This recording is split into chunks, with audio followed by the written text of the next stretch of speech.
Hi guys, Arjurace here and welcome to the first episode of my 12-part series where I will be discussing the episodes of Danganronpa 3, the end of Kibu Gamane Gakuen Mirai-hen, otherwise known as the end of Hope's Peak Academy Future Arc.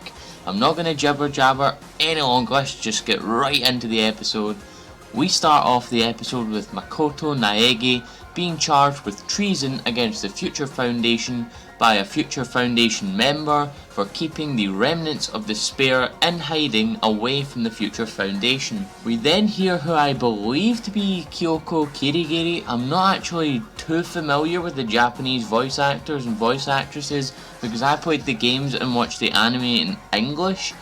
But she is talking about the biggest, most awful, most tragic event in human history as we see many of the cast of Danganronpa 2 as ultimate despairs, which is actually really cool. We haven't seen the cast of Danganronpa 2 as their ultimate despair forms, so to see them this early on is actually kinda cool. We see there's cities in ruins, there's huge Monokuma robots just destroying absolutely everything. It's just utterly crazy. It's the first time we've actually been able to fully see this event, this tragic event in action.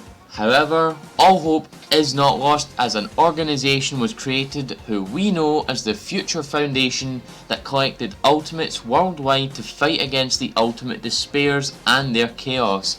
We see some really awesome clips of Peko Pekoyama and Fuyuhiko Kuzuryu fighting against a couple of the Future Foundation members, as well as Mikan Sumiki fighting another new Future Foundation member who has this really weird kind of pink eye ability thing. I have no idea what it is.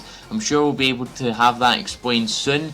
We also get to see a few more of the Danganronpa 2 cast, such as the Imposter Byakuya, Gundam Tanaka, Teru Hanamura, Sonya Nevermind and Ibuki Miyoda, as well as a couple more new Future Foundation members that fight against Fuyuhiko and Peko, who I won't talk about right now because they're going to get introduced soon.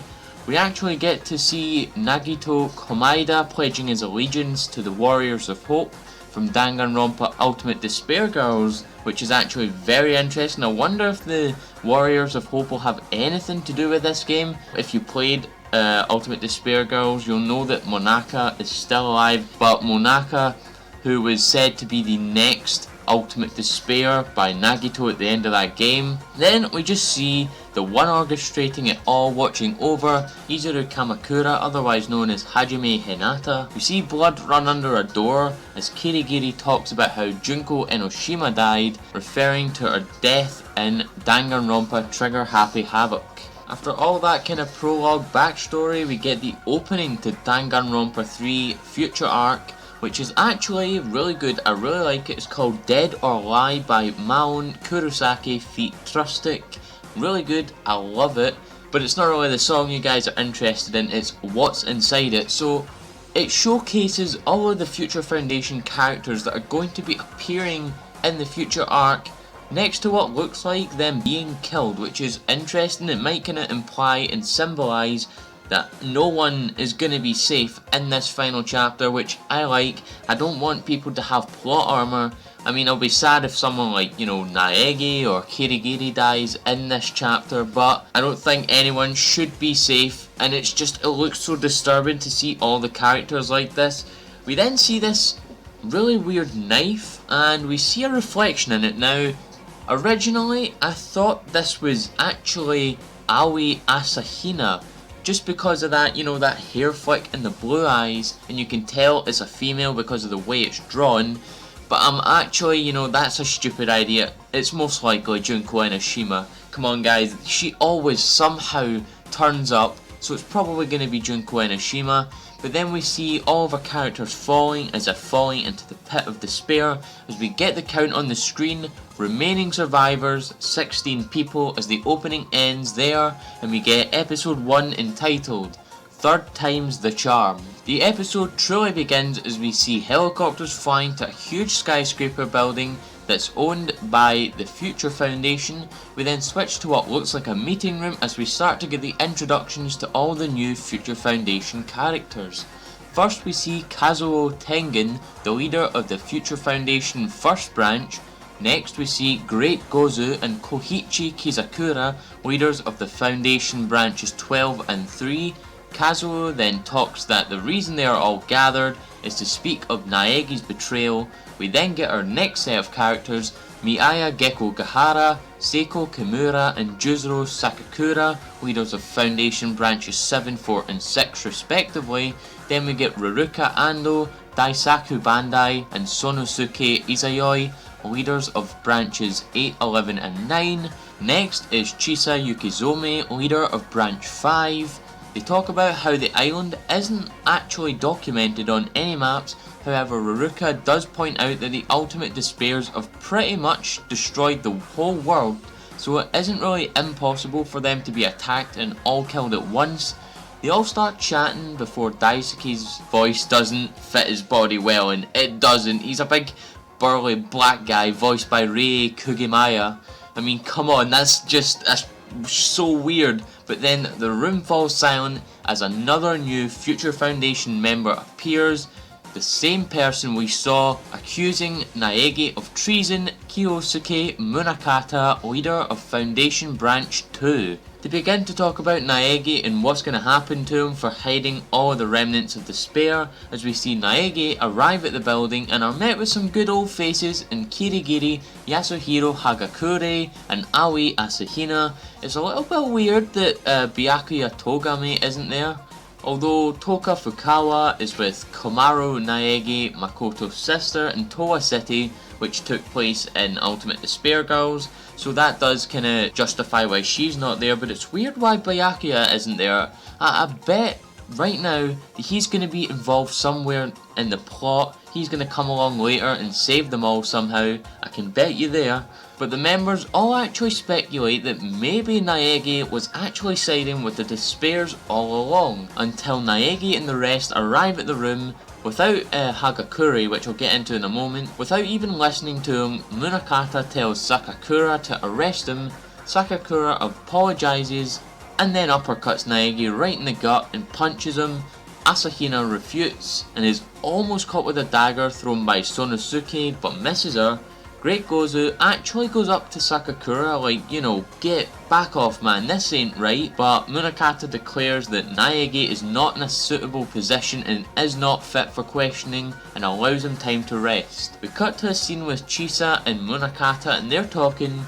Munakata is about to say something and he decides not to, telling Chisa to go and see how Naegi is doing. We see Kirigiri and Asahina in the bathroom talking about Naegi, with Kirigiri telling Asahina that she will be considered a co-conspirator for defending Naegi and keeping on going like this, as will Kirigiri. We then see Chisa attending to Naegi's cuts, and it actually reveals that Chisa was actually the teacher of the Danganronpa 2 cast, which is actually very surprising. It makes a nice link to the Future arc and the Despair arc, which is going to be going on at the same time. I'm not going to be doing reviews of them, however I'm going to explain how I'm going to include the Despair arc in my videos at the end of the video. She then asks why Naegi protected the remnants of Despair, and Naegi doesn't actually know himself, but Chisa says that Naegi can't defeat the Despairs with niceties, and she says that he should try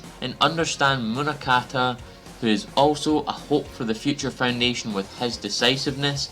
We then cut to Kirigiri and another new member of the Future Foundation, Ryota Mitarai, leader of the Branch 10. The building then starts to shake, and this is where everything starts to go downhill. We cut to Asahina, who kind of trips up and opens a door, and we find out we have multiple dead bodies. There's that eerie, oh I just hate that music when they find a dead body. All the bodies just bundle out this stall as we come to a commercial break. We come back with Hagakure, who's talking to himself with his 300 million yen crystal ball, which is crazy, and he asks for Naegi's future, where he looks at it and sees a helicopter coming towards him, and then it shoots a missile and strikes the building, making him drop it, which is funny because, you know, Leon used the crystal ball in Maizono's murder in the first game. Most of the characters are in the meeting room. Monokata tells Sakakura to hold Naegi down as Asahina appears, saying all the security guards have been killed, as Ryota and Kirigiri closely follow. Great Gozu tries to calm everyone down, but a ball is rolled into the room as it lets out this sleeping gas which takes immediate effect, sending all the members to sleep. Naegi wakes up and looks at his wrist as this mysterious bangle with a timer appears on him. The rest of the members have also awoken as we hear that oh so iconic laughter as we see none other than Monokuma appear in the monitor in front of them, telling the members of the Future Foundation that they are simply going to kill each other.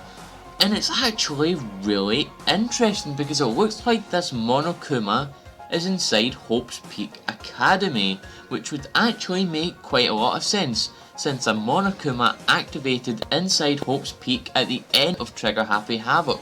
Very interesting detail to note right there. Naegi refutes, saying he would never go through another killing game, but it's interrupted by Munakata asking where Chisa is, and we hear dripping as Monokuma says that he forgot to mention, oh yeah, the game's already begun. As blood starts dripping on the table in front of them, Naegi looks up at a chandelier, and everyone, we have our first victim of the series.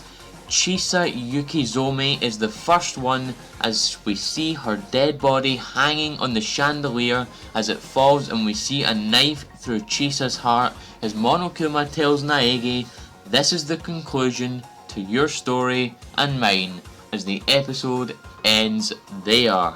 My overall thoughts for this episode, holy crap, what a way to start the beginning of the end of the Hope's Peak Academy arc. This won't be like my Dragon Ball Super episode discussions because there's quite a lot I don't know about this anime. There's not much backstory, there's a little bit but there's not much, unlike Dragon Ball.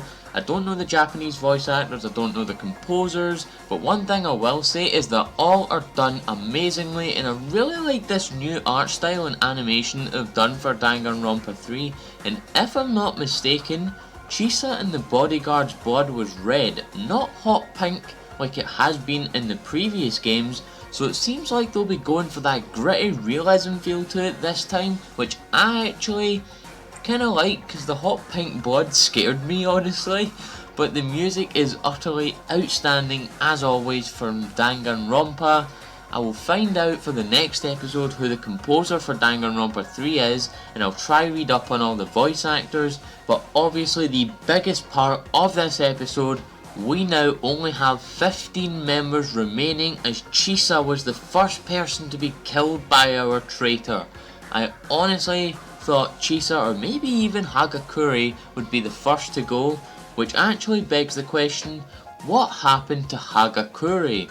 Well dear viewer, I'm actually going to explain that in my next segment of this because we don't actually have previews for Danganronpa 3, so instead I am going to replace it with a new concept I've come up with that I'm going to use called the Suspect segment.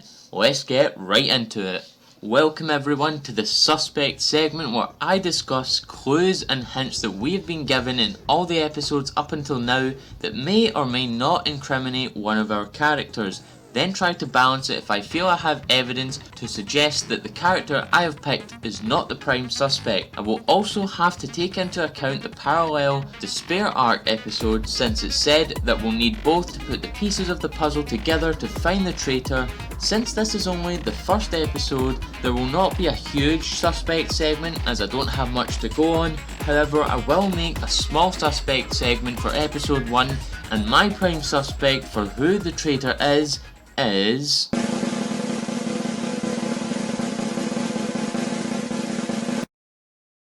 Yasuhiro Hagakure. Yes, that's right. As much as I don't want this fun-loving idiot to be the traitor, he is my prime suspect for episode 1. The main reason why I feel this way is for the simple fact that he was not affected by the sleeping gas as he was outside, supposedly when this took place, giving him a clear chance to get into the building and kill Chisa. That's where you're wrong! However, there are many reasons why I don't think he is the traitor. One of these reasons is that even if he did get into the building, we don't know how far a range the gas had. It could have covered only the meeting room, or it could have covered the whole entire building for all we know. There's also the fact that yes, he was outside when the missiles hit the Future Foundation building. This means that he wouldn't be able to get in through the entrances that were blocked by the missile, as well as the elevators that were broken, which ultimately shoots down my theory that Hagakure is our killer. But who knows, maybe he is. We'll just have to wait and see, as we now only have 15 members remaining. But nevertheless, if you guys like this video, please leave a like, comment your thoughts, share this amongst your friends, and subscribe to join the Azure Army today. Thank you.